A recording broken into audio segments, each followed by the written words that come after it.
জিয়াউর রহমান লুটেরা কত বড় খারাপ।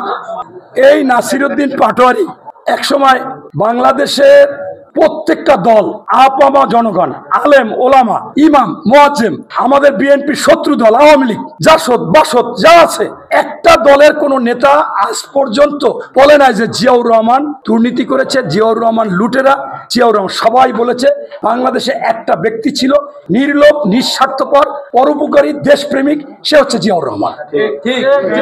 এই নাসিরউদ্দিন পাটোয়ারি বলে যে সে জিয়াউর রহমান নাকি লুটেরা। কত বড় খারাপ, শুধুমাত্র টেলিভিশনে বা বিভিন্ন জায়গায় আলোচনায় আসার জন্য। কারণ আপনি কালকে দেখেছেন যে এই উপদেষ্টাদের যে মাহফুজ ওদের, সে বলছে যে জিয়ার কোনো বিকল্প হয় না, জিয়া ছিল বাংলাদেশের সবচেয়ে দেশপ্রেমিক।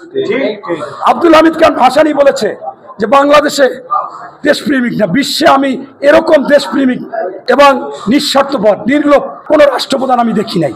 এটা আব্দুল হামিদ খান ভাসানী বলেছে।